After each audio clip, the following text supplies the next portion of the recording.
Annyeonghaseyo, this is meowmurai. Let's continue our game of Dawnbreak, running on PC.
Actually.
They really didn't give me any long-range weapons. Kind of hard to deal with them.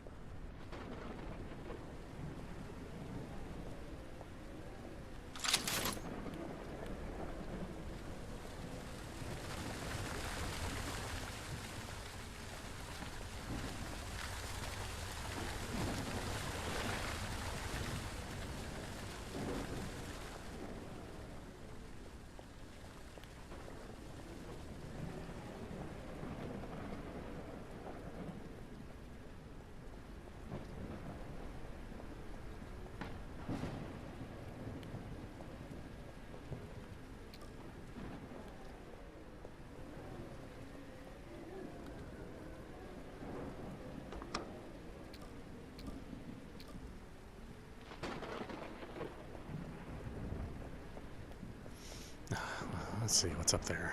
Maybe there's something good up there.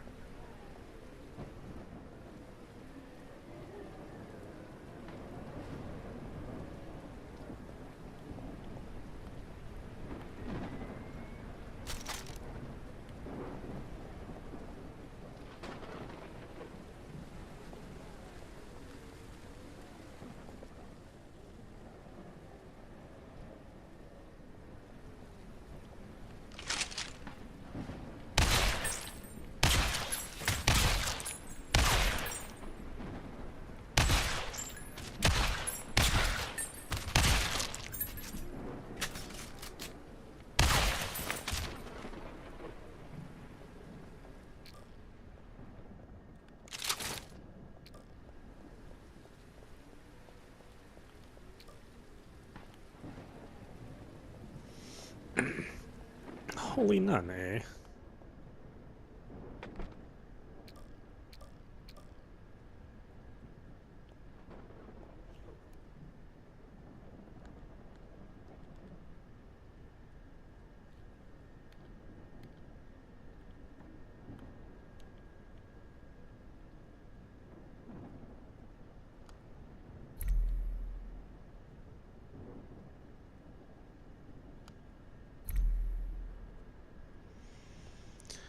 Increase the upper limit of energy. Increase the upper limit of physical strength.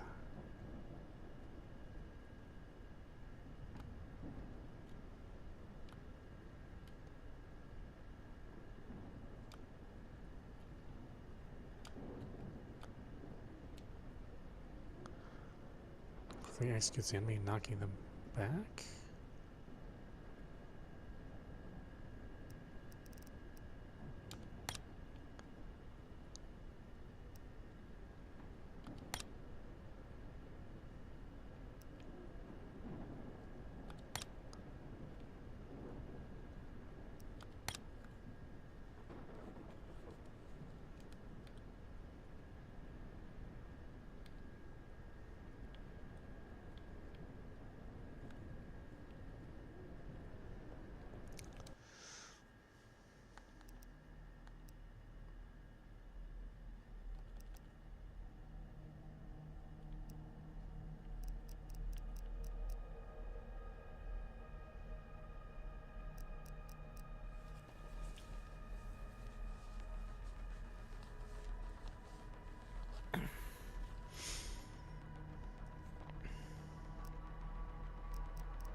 Alright.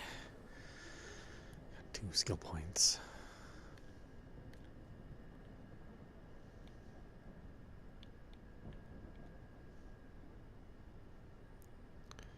Physical strength, energy, or more health, or maybe drop 50% more resources.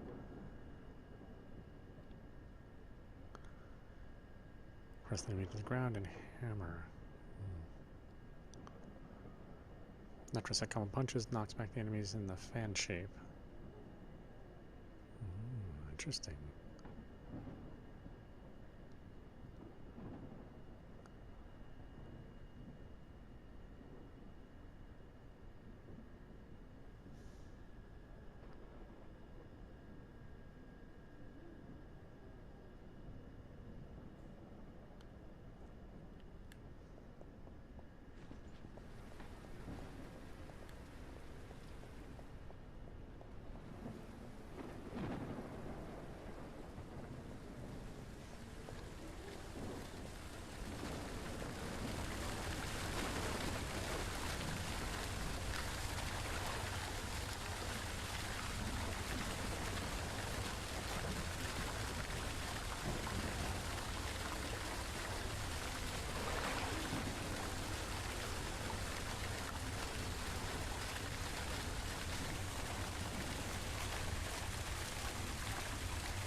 Do I really need to do that? I don't. It's so weird that it's there.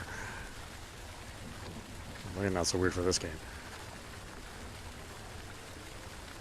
Idol Singer? Okay.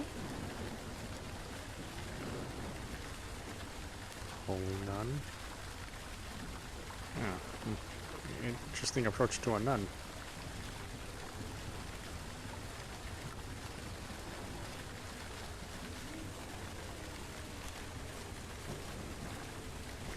Idol Singer. Okay. Not sure which idol they're going for here.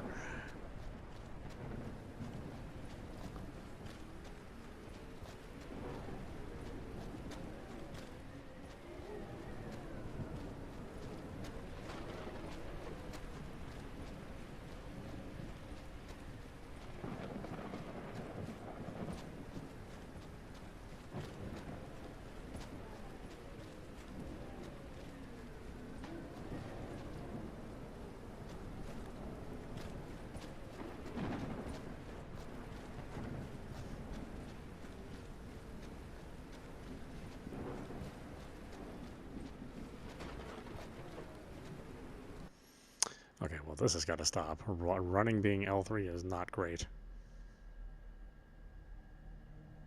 What can I replace? Crouch is R3.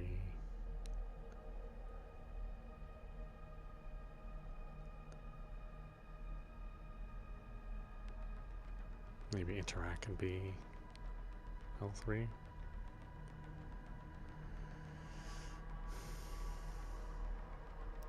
I just know that this doesn't feel good.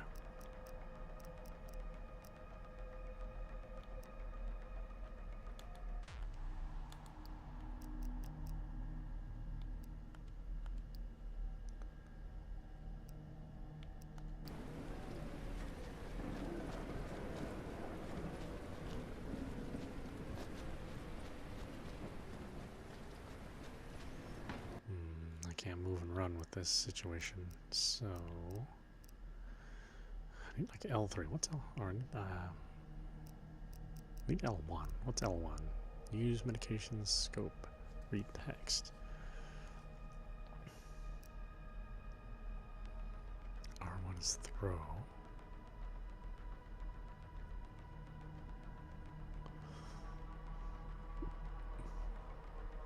Maybe this can be throw. That could be that.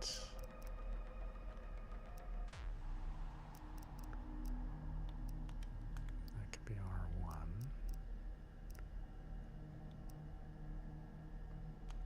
We'll leave that A.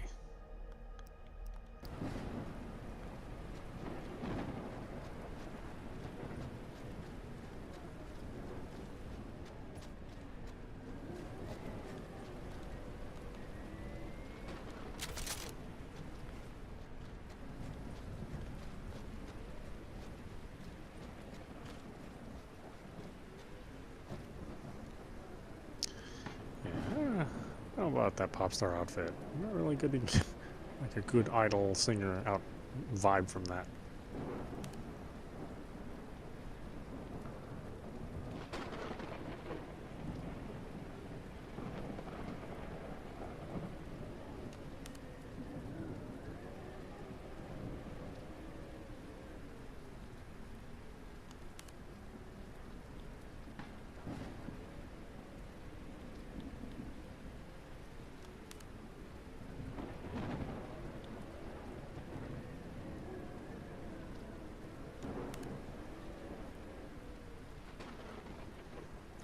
Wings will get in the way.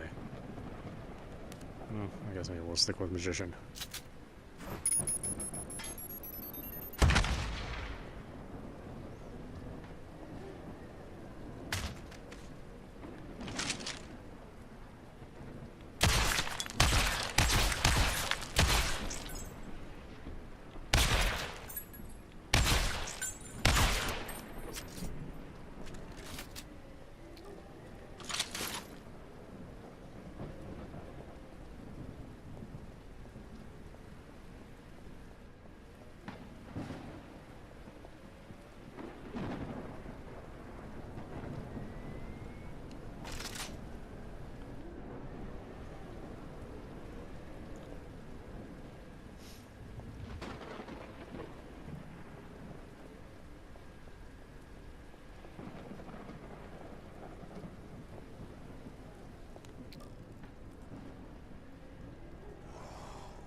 I don't really bother with the button prompts. You can do them just ahead of time, like way ahead of time.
Number one search team has no idea what happened. I like sitting on the stool outside. If you want to pass by, please ignore me. And I'll pretend not to see you either. Password is 952. I forgot the last digit. It should be between 5 and 8. Safe password 55510. There might be what you want inside. Please spare me. Oh, that was like way back in the beginning for that password.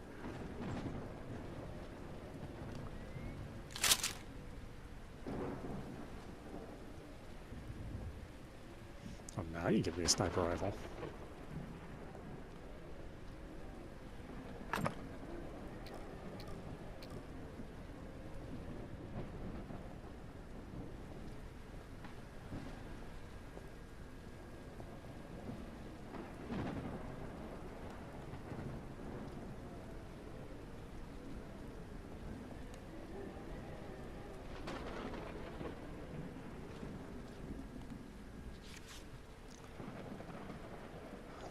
Two and something, and then 55510.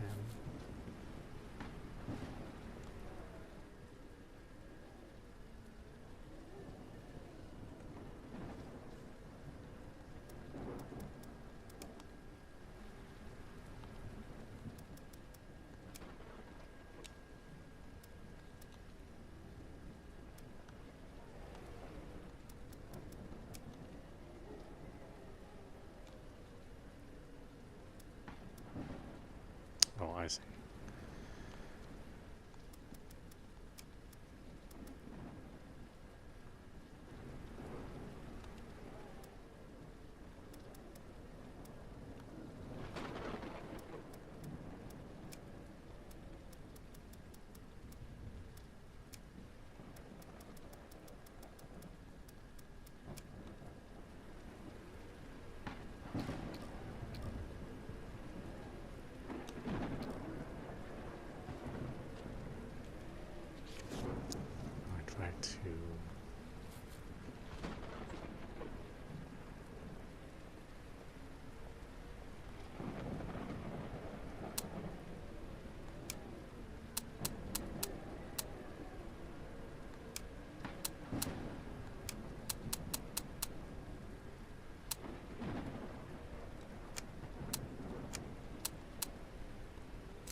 Daddy, you must stay safe and sound. The place where you're fighting is so dangerous. Please stay out of harm's way. Mom and I miss you so much. You promised me, remember? When I fill all the calendar squares with red circles, you'll come back and take me to fly our little heart-shaped kite. You never lied to a little kite before, right? Come back soon, Daddy. Don't make me wait too long. With all my love, your daughter, Little Kite. I wrote this secretly. Mom doesn't know. This is our little secret just between the two of us. I'll pretend I can't see you. Please don't hurt me. My family needs me. My back is... the back is drawing up my daughter made for me. Okay. Okay, well, we'll just ignore you then.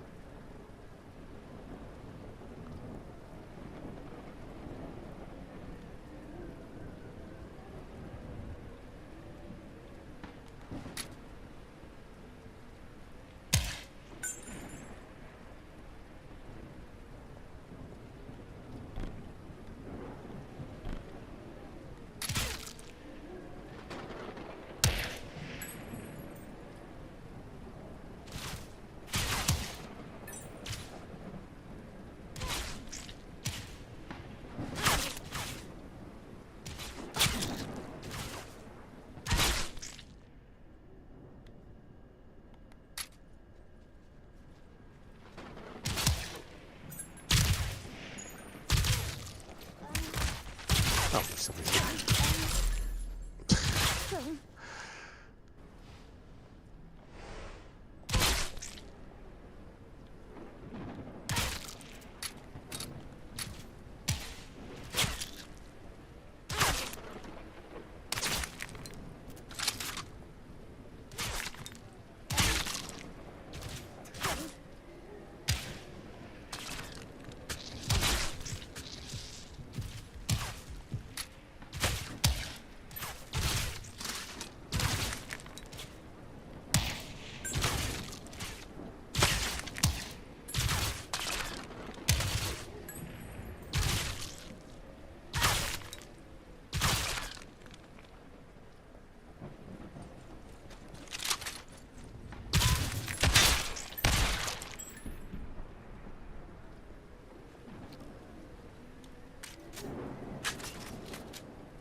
Walking speed is so slow.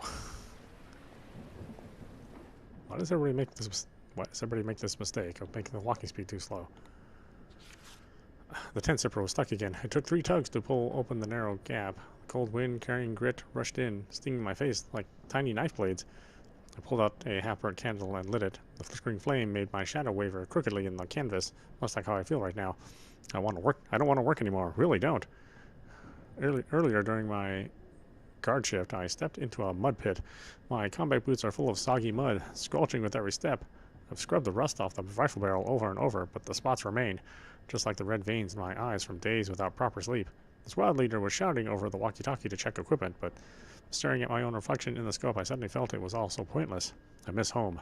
I miss the pork ribs Mom stewed, the ginger scent filling the living room when the pressure cooker hissed. My little sister always tried to snatch the remote control from me then, her ponytail brushing my arm, tickling. Now, outside the tent, there's only the sound of wind and the distant footsteps of guards changing shift, pounding emptily in my heart. I still carry the family photo in my pocket, its edges frayed and curled. Dad got sick last year. After leaving the hospital, he was so thin his cheekbones stuck out, but in the photo he's still grinning stubbornly. Yesterday was his birthday, right? I meant to call before we left, but forgot in the rush. My stomach aches with emptiness. Suddenly I crave chicken wings. Not the dried compressed meat from the field rations, but the New Orleans-style grilled wings from the street stall downstairs, glistening with oil, juices spurting out with each bite. Paired with ice-cold cola, the bubbles bursting in my throat, that feeling could wash all the worries away. And a burger, the kind with double beef patties and pickles. Last time eating with Aze and the others on the pedestrian street. He stole half my fries, laughing so hard crumbs fell on his t-shirt. Aze is probably working overtime at the company right now. He always says he'll treat me to a deluxe meal when I get back, but when will this damn mission actually end? The candle is almost burnt out. Wax dripped onto the notebook, spreading a small, oily stain. I thought I heard a dog barking in the distance earlier, suddenly remembering our old yellow dog at home. It always liked to curl up at my feet and snore. Now at my feet there's only the cold ground and dew seeping in from everywhere, soaking half my pant legs. The wind has grown stronger, the tent flapping noisily, as if somebody is crying outside. I don't want to stand guard. I don't want to clean my rifle. I don't want to hear the squad leader shouting commands. I just want to hug my pillow and sleep for 3 days and 3 nights, to wake up smelling the kitchen aromas, hearing the lively noise of my family, but I don't even dare to cry out loud. All afternoon and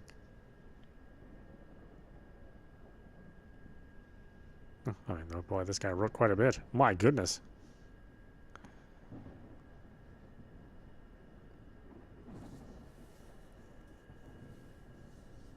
I was shivering awake before dawn, a layer of white frost coating the tent, cold to the touch. Turning over, I found an extra pack of hardtack by my pillow, a lopsided smiley face drawn on the wrapper in marker. It was from Little Fatty in the next tent. He's always sneaking extra food to people. When I got up, my feet were completely numb. I hobbled down to the tent and saw pink tinging the eastern sky. The clouds resembled crumpled cotton, slowly soaking up the orange hues, and even the sand in the wind seemed softer. Xiao Li, returning from guard duty, waved at me, raising an enamel mug. Fresh boiled water, added some glucose, have a taste. The water was a bit hot, its sweet warmth sliding down my throat. He suddenly produced a piece of fruit candy from his pocket, orange flavored, the wrapper glinting in the morning light. My mom sent it, said sweets help you stay alert. While cleaning my rifle, I noticed most of the rust on the barrel had been polished away with fine sandpaper, a fresh strip of cloth wrapped around the stock. Definitely the squad leader's doing. He always says your gear should be treated like your own brother. From the distance came the clattering of the kitchen squad, carrying the faint fragrance of rice porridge, much better than yesterday's hardtack. The family photo in my pocket was warm from body heat. Taking it out, I noticed a faint crease near my sister's ponytailed picture, as if someone had caressed it countless times. Suddenly I remembered the lucky charm she pressed into my hands before departure, bought with her New Year's money, now resting securely in my training uniform's inner pocket, right against my heart. During midday break, the squad leader's voice came over the walkie-talkie, gentler than usual. HQ just relayed news. Next week's supply truck will bring fresh vegetables and packages from families. The area instantly erupted. Little Fatty whooped about his dad surely sending braised beef. Xiao Li grabbed my arm, asking, "You think my mom sent braised ribbon fish?" I didn't speak. I just touched the Lucky Charm inside my pocket, suddenly feeling the emptiness in my stomach had been partially filled. That evening, while packing, I shook a handful of sand from my combat boots, but unexpectedly found a dried four-leaf clover stuck on the sole. Last time, Aze and I searched all afternoon by the training field. He said finding one means your wishes come true. I tucked it in my notebook, right beside yesterday's grease stain. The tent zipper still didn't work well, but it opened on the second pull. The candle was new, its flame steady, the shadow standing straight on the canvas. The distant dog barked again, this time sounding more like a greeting. Putting the orange candy in my mouth, as the sweetness spread, I suddenly thought, when I get back, I'll first make up Dad's birthday, take my sister on that strawberry cake, or for that strawberry cake she was talked about for half a year. Then go with Aze and the others for barbecue, order 24 New Orleans grilled wings, the spiciest kind. The wind seemed lighter, the frost on the tent began to melt, drip-dropping like it was counting the days. I mean, that was not a happy guy.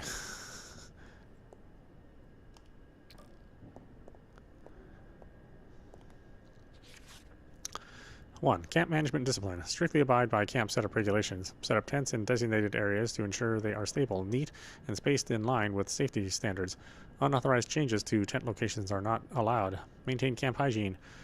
Sort domestic waste and place it into designated garbage bags. Conduct regular centralized disposal of waste to the specified location every day. It is strictly forbidden to discard debris or sewage at will. Protect camp facilities and the surrounding environment. Must not damage trees, vegetation, or other natural features. Picking wild animals or plants is prohibited. 2. Operation discipline. All actions shall follow orders, strictly comply with task instructions, and schedule arrangements issued by superiors. Acting without authorization or leaving the team is not permitted. When going out on missions or patrols, personnel must travel in pairs or groups of more than 2 people. Proceed along the specified route, carrying communication devices and keep them unobstructed, and report location and situation in a timely manner. Without permission, no contact or communication with irrelevant personnel around the camp is allowed. Disclosing mission-related information is strictly prohibited. 3. Safety discipline. Strictly observe fire safety rules. Make fires only in designated areas. Completely extinguish fires after use to ensure no risk of reignition. Starting fires in no-fire zones is forbidden. Properly store and maintain personal weapons, equipment, and supplies. Inspect the condition of equipment daily to ensure it is in good working order and prevent loss or damage. Pay attention to personal safety protection. Wear protective equipment as required. Remain calm in case of emergencies. Report immediately to the leading officer and follow instructions. 4. Schedule discipline. Strictly adhere to the camp's daily schedule. Get up, assemble, eat, and rest on time. Being late, leaving early, or being absent without reason is not allowed. Maintain quiet during rest hours. No loud noises or horseplay that disturbs others' rest. 5. Punishment provisions. For those who violate the above disciplines, penalties such as criticism and education, warning, and circular of criticism will be imposed based on the severity of the violation. For serious violations that affect mission execution, severe handling will be carried out in accordance with relevant military regulations. Okay, I probably didn't need to read all that. That was a lot. Notice password for the iron gate up the mountain is toggle up 1 time and toggle down 1 time, toggle left 1 time, toggle right 1 time in the given order. Up, down, left, right. Please pass this on to each other. No need to keep it confidential.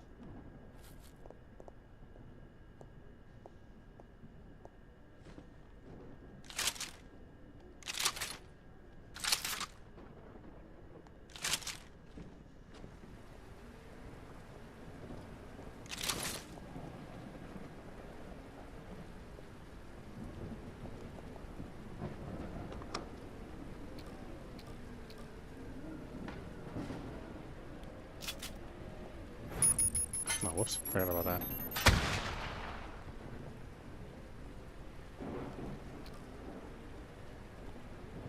Nun's head.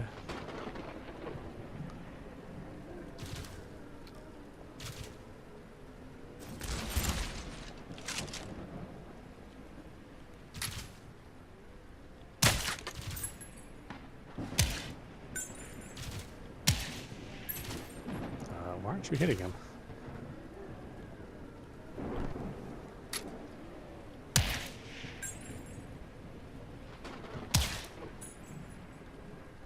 It's very clearly a shot.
Sweetheart girl?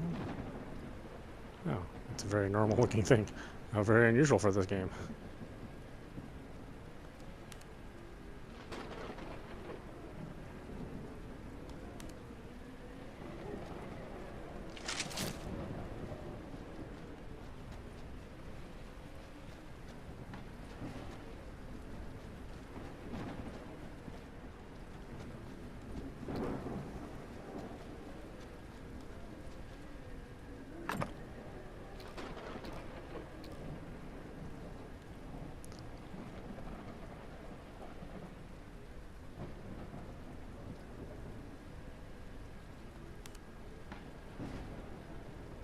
Silver Blade Phantom, huh?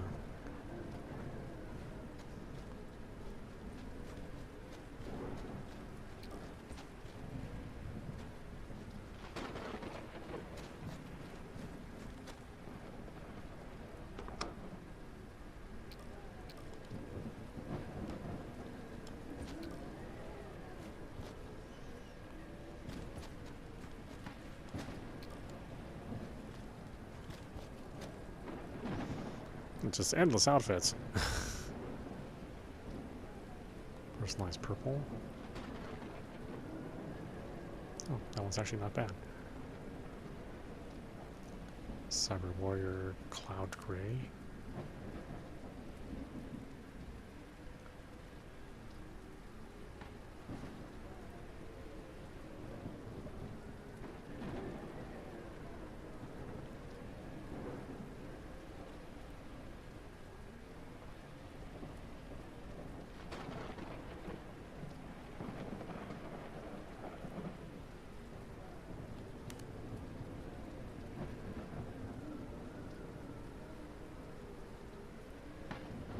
Does have a thing on the back though.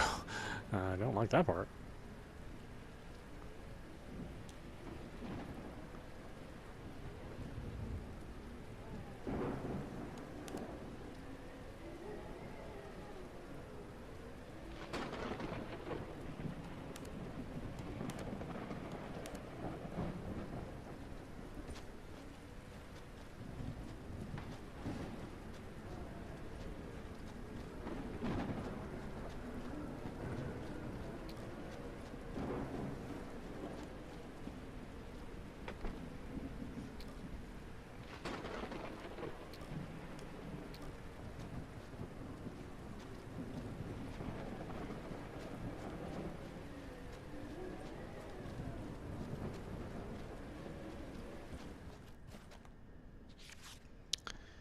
That's right. Up, down, left, right.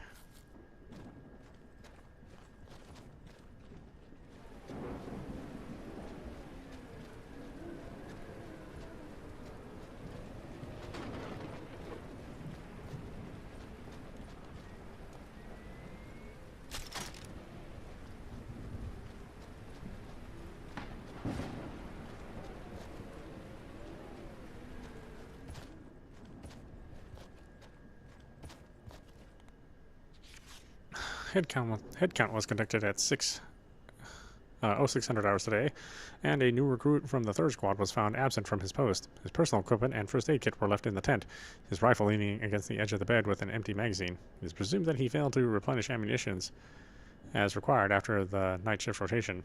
A Cook Squad soldier reported seeing him wandering near the supply depot around 4 a.m., assuming it was a routine post check and thus did not question him. A review of the camp's basic surveillance, covering only the main passage, shows a dark figure carrying a backpack climbing over the east fence at 423 with unsteady movements.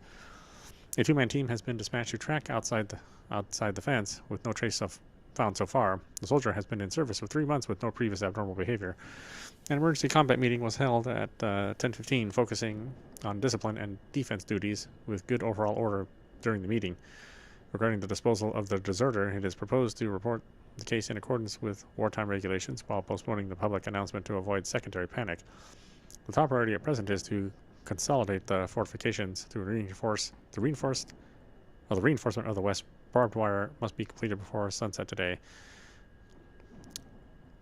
which is more meaningful than pursuing a defector.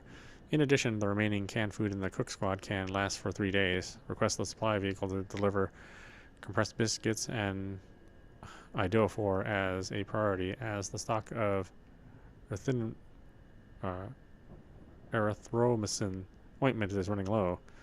Captain Xiaojiang. Safe pass. Safe password 103020. Don't touch it. I'm talking to you, Xiaoli.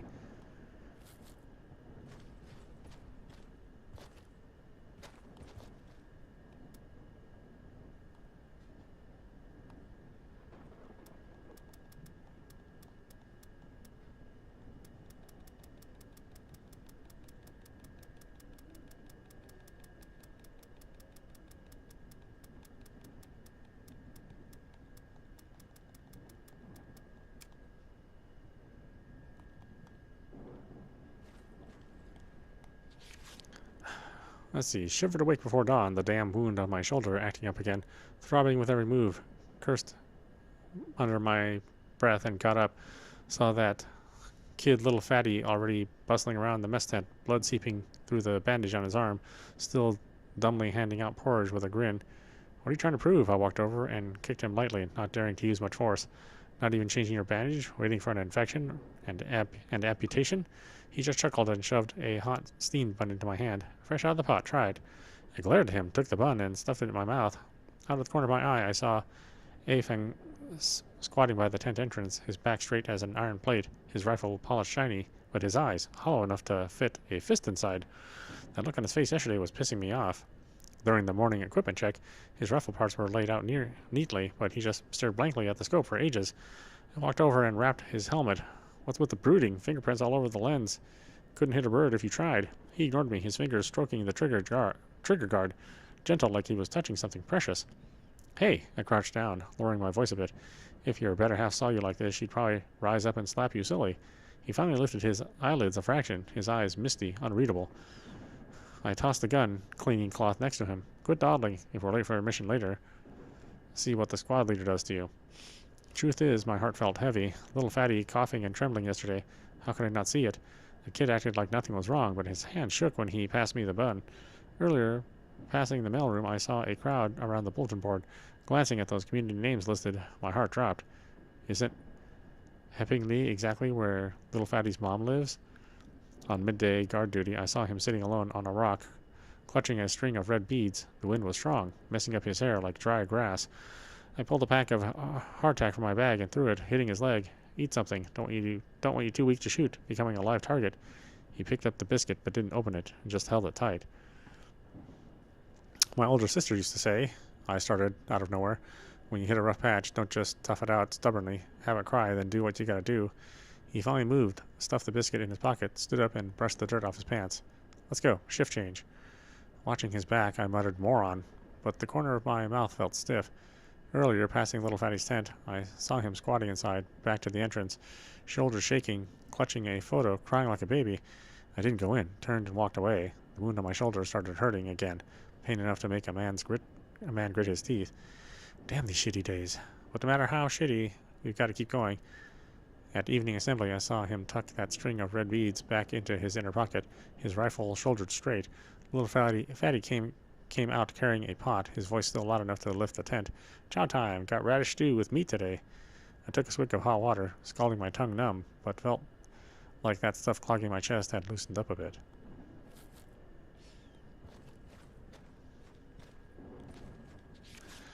This morning, while helping unload the supply truck, the wound on my arm throbbed painfully as I strained, but feeling the hard tins inside the boxes, I suddenly grinned. They actually had mandarin oranges ones. The last time I ate these was basic training. I was always stealing the old squad leaders back then, but now I can share them with everyone. When the squad leader handed him that letter, I was standing right there. Seeing his hands start to shake as he opened it, I quickly moved further away, pretending to organize the first aid kit. But the tent canvas was too thin. The sound of him bumping into the pole, and later those muffled sobs, like his mouth was covered, came through clearly. Just now, taking over some hot water, I walked right in on him, with his face buried in his knees, a string of red bead bracelet fallen on the ground. He's usually such a tough guy. Didn't make a sound when a rock hit his brow bone during training, but now his shoulders are shaking like leaves in an autumn wind. My hand slipped. The enamel mug clattered to the ground, hot water splashing up and scalding my foot, but that sting was nothing compared to the ache of seeing him like that. Get up, eat something. I crouched down, pried open the mandarin orange tin, and held it out. Look at this syrup. So sweet it could glue your teeth together. He didn't take it, just stared vacantly at the bracelet, his eyes terrifyingly empty. I simply shoved the tin into his arms and reached for the bracelet. The moment my fingertips touched the beads, he suddenly grabbed my wrist. Don't touch. His voice was hoarse, like sandpaper on wood. I chuckled twice, forcefully pulled my hand back, and pressed the beads into his palm. Look how sturdy these red beads are, just like your special someone. She'll definitely pull through. As I spoke, I stuffed a mandarin orange segment into his mouth. Sweet juices splattered at the corner of his lips. He didn't spit it out, nor swallow it, just held it there. Truth is, I didn't sleep well last night either. I wrote a letter to my mom in the dark, telling her everything's fine here, just that I miss her leek box dumplings. While writing, I remembered him talking about Wutong Mountain. When this mission is over, I absolutely have to drag him there for a climb, bring some tins and chocolate. Maybe we'll even run into that girl he mentioned. During the equipment check earlier, I found that Shaoli's rifle barrel was bent. I found a wooden stick to help him prop and hammer it straight. He grimaced and yelled about the pain, but insisted on doing it himself. In the distance, the sound of the kitchen squad chopping vegetables came through, thump, thump, thump, like beating war drums. The wind seemed to have stopped. The sun is warming the tent, making it feel toasty. He's still crouched here, but 2 segments are missing from the tin. I broke my own hardtack in half and I gave a piece to him. When he took it, his fingers finally had some strength in them. It'll get better eventually, my mom said, no matter how big the obstacle. If you grit your teeth and get past it, there's a hot meal waiting on the other side.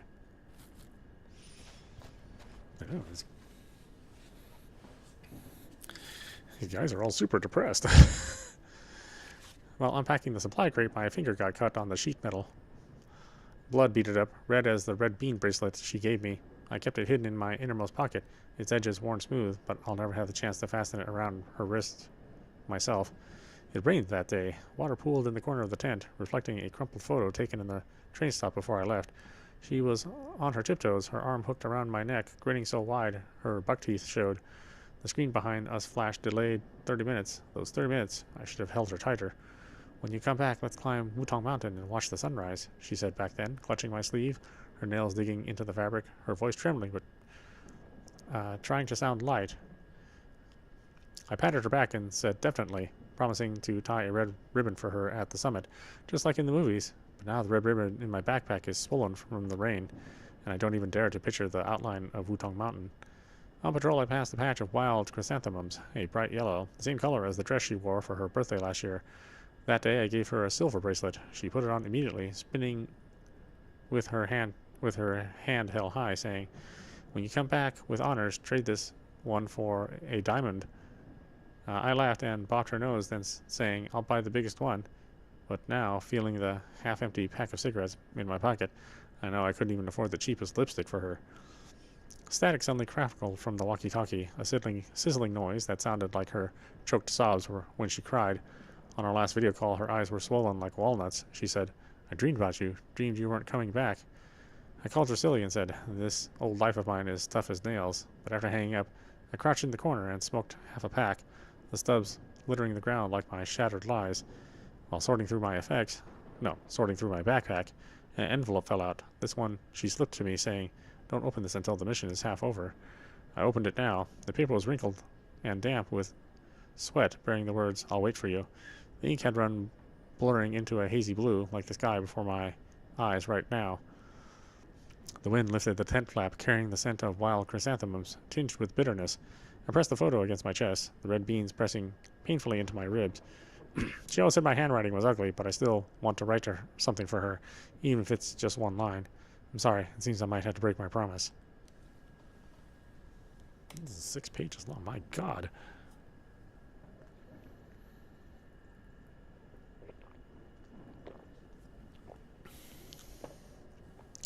I woke up shivering at dawn to find an extra army overcoat draped over me, quietly placed by the veteran from the next tent. He always says young folks have strong vitality, but even that shouldn't be squandered like this.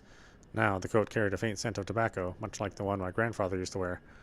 Pulling out the red bean bracelet, I examined it in the morning light. The patterns on it were worn shiny from constant rubbing. Suddenly I remembered how she looked when she gave it to me. Crouched in front of the jewelry store counter, her fingers shifting through a pile of bracelets, saying, "This one's good. Red beans grow in the southern land, perfect for you heading south. Back then, I laughed at her for being corny, but now these beans feel more precious than anything. On patrol, I stepped on a round stone and nearly fell. Steadying myself against a tree trunk, I noticed a clumsily carved heart etched into the bark and suddenly smiled. Last year, during a picnic in the park, she insisted on finding a small knife to carve out our names into an old locust tree. Halfway through, we were chased off by a security guard. She grabbed my hand and sprinted ahead, her ponytail flying like little flags, sunlight sparkling on her face, more delightful than bubbles in soda. The kitchen squad stewed radish soup today, steaming hot. Little Fatty handed me a bowl, saying, "Drink more, build up your strength," and secretly buried a piece of pork rib in my bowl. The ginger in the soup was strong, like the brown sugar ginger tea she used to brew. Every time I caught a cold, she'd pinch my nose and pour it down my throat, insisting, "Better medicine works best. Drink it to get better faster." During break, I looked at her photo again and noticed a line of small handwriting in the back and in her script. "When you come back, let's get married." The writing was delicate, yet carried a stubborn determination. I remembered the first time she took me to meet her parents. She was so nervous her palms sweated, but she still lifted her chin and told her dad, "I've set my heart on him." She looked even more resolute than the new recruits shouting slogans on the training ground. The sun set in the west, staining the horizon with an orange-red glow. In the distance, I could hear my comrades laughing. Xiao Li was sharing a funny story about his girlfriend. I touched the red bean bracelet in my pocket and suddenly felt the tightness in my chest ease a little. Maybe I can hold on a bit longer, at least until I can personally tell her I'm back. The sunset's orange-red hadn't yet faded when screams suddenly erupted through the camp. I had just tucked the photo back into my pocket when dark shadows poured from the woods like spilled ink. They had no fixed form, but their eyes glowed a terrifying green, and the sound of their claws scraping against the tent poles was sharper than nails on glass. "Open fire!" The captain roared. The captain's roar was swallowed by the monster's shrieks. The bullets seemed to sink into them without effect. I watched helpless as Xiao Li was struck on the shoulder by a dark mass. His rifle clattered to the ground, and he staggered, rolling behind a tent with a muffled groan. Adrenaline surged through me. I grabbed an entrenching tool nearby, only to be slammed aside by a creature pouncing from the flank. My back slammed hard against a rock, the pain like my lungs filling with sand. The monster turned, its red eyes fixed on me, drool dripping from its indistinct form and sizzling as it burned small holes into the ground. I reached for the dagger at my waist, but my arm wouldn't lift. It was probably dislocated from the impact, the pain searing. As I lunged, I caught a whiff of its rotten, fishy stench. Survival instinct made me roll aside, but its claws still grazed my leg, tearing my pants instantly. Blood welled up, hot as fire. My vision began to blur. The screams of my comrades and the roars of the monsters filled my ears. Nearby, the new recruit, Xiao Wang, let out a short, sharp cry before falling silent. Lying on the ground, watching the dark mass bare its fangs again, I suddenly felt so tired. Maybe ending like this wasn't so bad. At least I wouldn't have to think about all the promises I hadn't kept. But then the red bean bracelet in my pocket pressed against my ribs. Suddenly, I remembered her holding the red beans to her lips, breathing on them as she gave me the bracelet, saying, "Now they carry my warmth."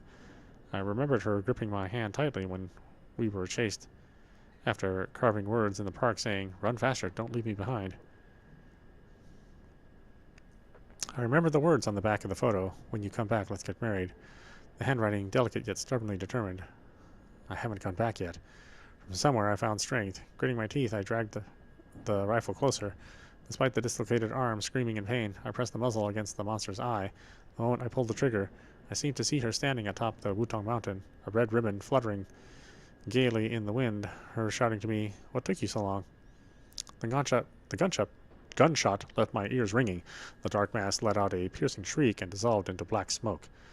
Blood soon flowed from my leg. Propping myself up against the rock, I sat up and pulled out the red bean bracelet. The beans were damp with cold sweat, but still retained that warmth from being rubbed smooth. Gunfire continued in the distance.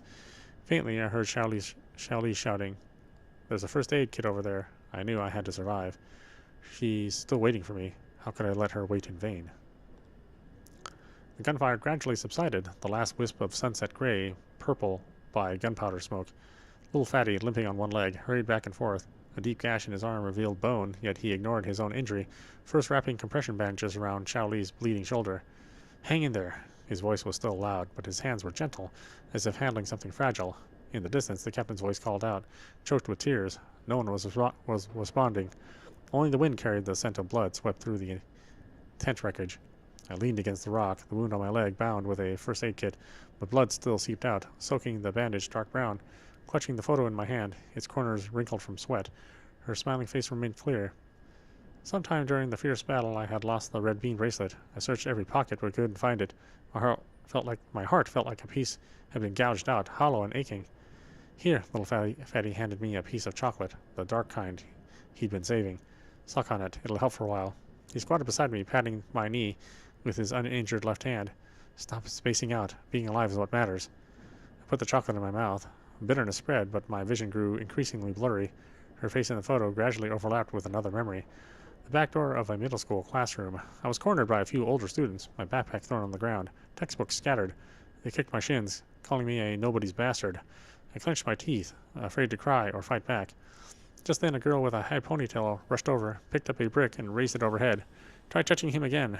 Her voice trembled. Her hand shook, but her eyes were wide and round, like a bristling kitten. The older students hesitated, then sneered and left, kicking over my backpack on their way. She put down the brick, crouching to help me gather my books. Her fingers brushed over my dirtied workbook. Then she looked up at me. Are you okay? Sunlight shone from behind her, gilding her hair with golden rim. I could see the fine sweat on her forehead, a speck of dust on the tip of her nose. I'm Lin Xiaotang. She stuffed the neatly stacked textbooks into my arms, then pulled a piece of fruit candy from her pocket, orange flavored, very similar to the one Xiao Li gave me later. Here, it's sweet. The wind that day carried the scent of pagoda trees. Her ponytail brushed my arm, just like it would years later in the park. Hey, snap out of it, little fatty nudged me with his elbow. The captain says we're moving to Camp 2. Can you walk? I carefully tucked the photo back into my inner pocket, touched the spot over my heart, as if I could still feel the warmth from when she gave me the candy. I can walk. I pushed myself up using the rock, my leg buckling, nearly falling before a little fatty caught me. Hey, take it slow. He held my arm. What were you muttering about? Kept saying candy. I smiled, the bitter taste of chocolate still on my lips, but a hint of sweetness rose in my heart. Maybe losing the red bean bracelet didn't matter. Maybe the pain of the wound didn't matter. As long as I remembered her holding that brick, remembered the orange candy she gave me, I could definitely keep living. After all, I still owed her a sunrise on Wutong Mountain, owed her a beaded bracelet, owed her the I do I'd been promising for years. Woken in the latter half of the night by a nightmare clutching my throat, I sat up violently, the name Xiaotang already torn from my lips. Cold sweat had soaked through my training uniform, tugging painfully at the wound on my back. In the dream, she stood atop Wutong Mountain, her red silk ribbon snatched away by a gale. I chased desperately, but my legs wouldn't move, watching helplessly as she dissolved into a black smoke. The wind outside the tent wailed like someone crying, thickening the lingering dread from the nightmare. Tears fell without warning, scorching my knuckles like fire. Frantic, I patted down all my pockets. The frayed edge of the inner pocket snagged my fingernail, drawing blood unnoticed. Combat boots, first aid kit, folded raincoat. Searched everywhere my fingers could reach, finding only cold metal and rough fabric. I can't lose it. I stumbled out of the earthen mound, my knee hitting gravel with a piercing pain. Traces of last night's fierce battle remained uncleared. Where the monsters had dissolved into black smoke, puddles of ink-green mucus stained the ground, reeking sharply. I knelt by the mucus, digging my fingers into the sand-filled soil, my nail beds clogging with black grime, numb even to the cuts from broken glass. Xiaotang gave it to me. Can't lose it. My voice trembled uncontrollably, like crumpled paper. The sound of sentries changing guard approached from afar. I hurriedly covered my mouth, afraid of being seen in this broken state, but the tears wouldn't stop, dripping from my chin into the dirt, forming small dark stains. Just as my fingers brushed against something like a hard shell, my heart began to pound wildly. It was the monster I shot last night, its corpse now stiff and blackened like a great reef. Gritting my teeth, I pried its forelimb aside. Mucus smeared on my sleeve, churning my stomach with revulsion. And then I saw it, the red bean bracelet tangled around the monster's claw, the beans gleaming, soaked in ink-green mucus, yet still emanating a warm, gentle light. As I pulled it free, the sharp claw cut my finger. Blood droplets fell onto the red beans, a starkly vivid red. Suddenly I crouched there and wept, crying like a lost child, sobbing as I wiped the mucus from the bracelet with my sleeve, repeating, "Found it, I found it." Wind crept through the tent seams, carrying the distant cough of a sentry. Clutching the bracelet, I rubbed the beans over and over with my thumb. Exhausted from crying, I curled up and laid down, tucking it under my pillow. my hand still pressed against my chest. This time, even if I die, I'll be holding it tight in my hand. The morning dew still clung to the tent canvas when the squad leader handed me a crumpled envelope delivered by this morning's supply truck. The return address was from her family's familiar old neighborhood. The moment my fingertips touched the envelope, I recognized her parents' handwriting, the characters blocky and upright, identical to the marks made by her father's cherished Hero brand fountain pen. The red bean bracelet I'd recovered last night was still clutched in my palm, the beans warmed by my body heat. I took a deep breath before daring to tear open the thin craft paper. The letter trembled as I unfolded it, the characters on the page blurred and smudged, as if written through tears. She collapsed in her studio last week. At the hospital, they diagnosed acute pneumonia. Even burning up with a 39-degree fever, she kept murmuring your name. My heart clenched violently as if gripped by that monster's sharp claw. I remembered how she always stayed up late working on design drafts, wearing only a thin sweater in winter, saying inspiration couldn't be stopped. Whenever I scolded her for not taking care of herself, she'd rise on her toes to kiss my chin and say, "With you here, even if I get sick, someone will take care of me." She made us promise not to tell you, afraid it would affect your mission, but yesterday, delirious with fever, she clung to the rabbit plushie you gave her and cried, saying she missed you so much her heart ached. I'd bought that rabbit plushie for her birthday last year. Its gray fur had long been rubbed shiny from her caresses. I could almost see her lying in bed, face flushed with fever, clutching that toy desperately, her tears dampening its ears, just like when she secretly wiped her eyes seeing me off at the train station. The doctor says she needs proper rest, but she just stares out the window, saying you promised to watch the sunrise on Wutong Mountain with her. The letter crumpled suddenly in my tightening grip, my knuckles turning white from the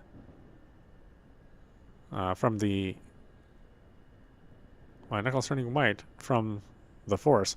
The cut on my hand from searching for the bracelet last night reopened, blood droplets falling on the words Wutong Mountain, blooming into a stark bloody stain. I remembered her pressing the red bean bracelet into my hand before I left, saying, "These beans will keep you safe. When you return, wear them to climb the mountain." She asked us to tell you not to worry about her, to take good care of yourself. She said she'll wait for you to come back. The last few characters were scrawled unevenly, as if the writer couldn't continue. I suddenly covered my mouth, a burning stone lodged in my throat, impossible to swallow. In the distance, little Fatty's voice called everyone for breakfast, muffled and remote through the tent fabric.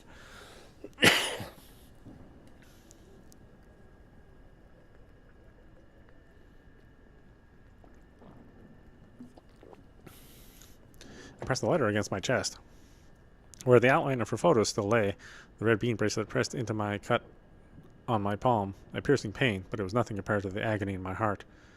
"Xiao Tang, you fool." I buried my face in my knees, my whole body shaking like a sieve. The red bean bracelet slipped from my fingers, hitting the ground with a soft sound that struck my heart like a sledgehammer. "Xiao Tang, how could you?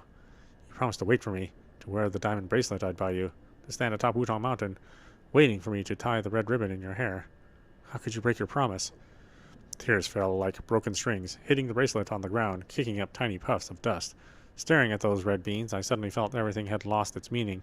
I didn't want to carry my rifle anymore. I didn't care about the mission. Didn't even have the strength to keep living. If she wasn't there, what would be the point of going back? The wind outside the tent wailed, crying for me. I reached out, but didn't even have the strength to pick up the bracelet. I could only watch it lying there, like an abandoned heart. "Don't you stop waiting for me." I mumbled through the empty tent, my voice hoarse and unrecognizable. "I'm begging you.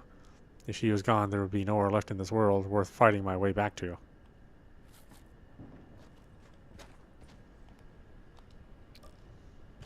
Yeah, boy, I mean, holy crap, this is like a depressing backstory.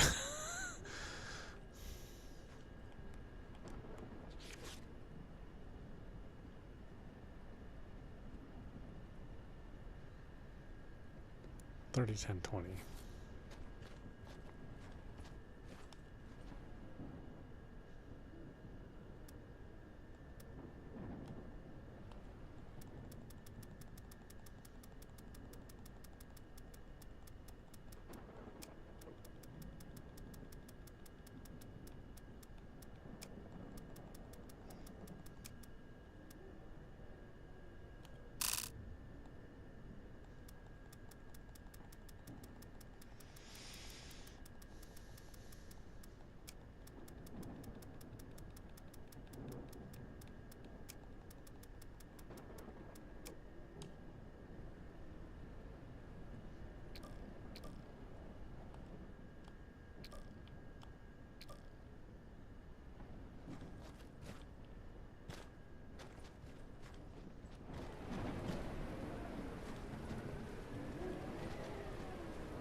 I swear I just did that.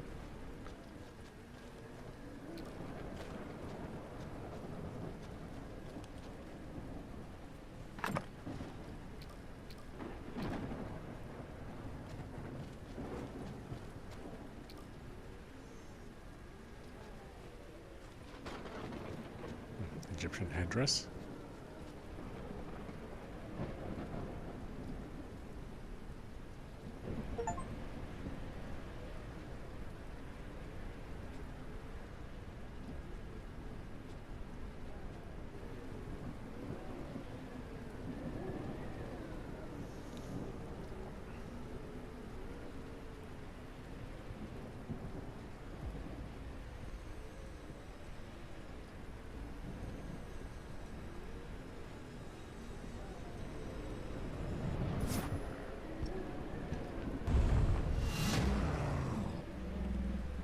Oh, hey.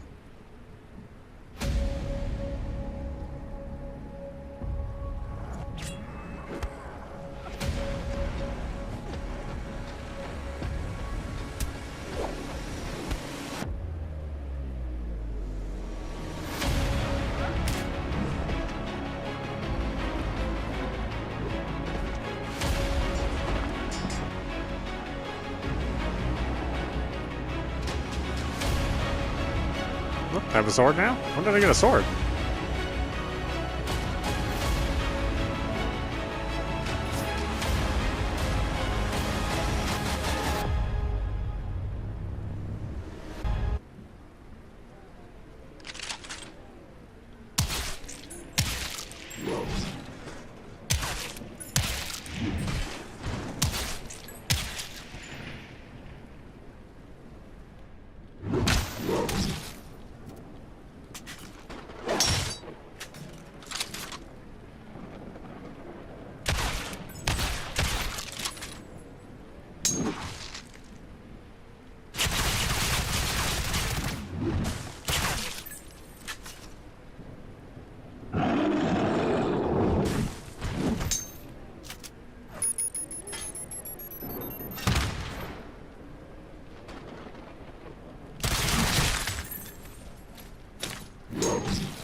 What? Now there's a helicopter here?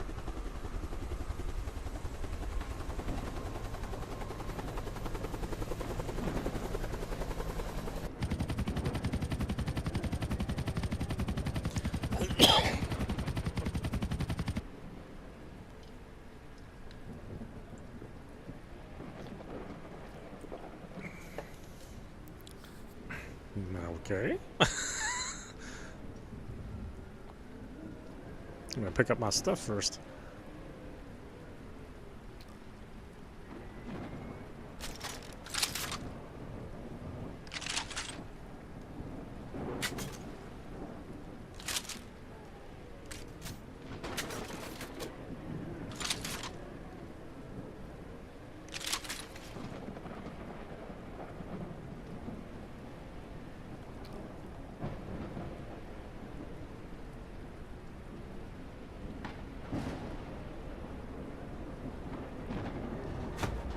Ah, oh, okay.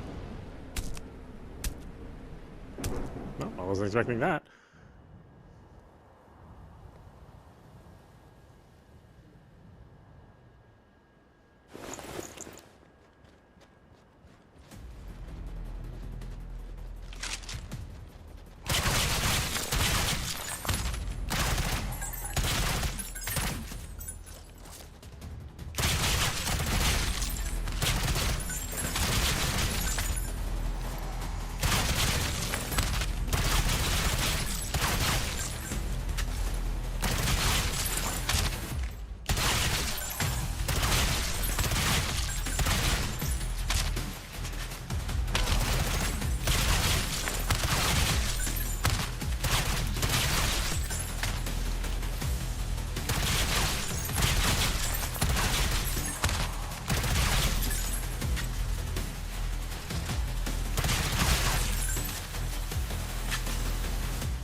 You again?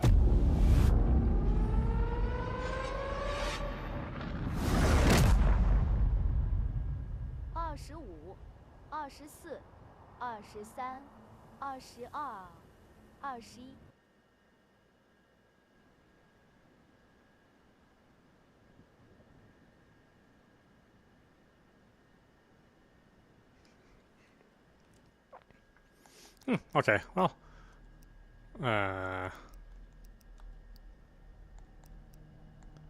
Why don't we stop it there? This is meowmurai. You've been watching Dawnbreak running on PC. Yeah, this game is super weird. Anyway, I hope you enjoyed watching. I will see you at the next stream.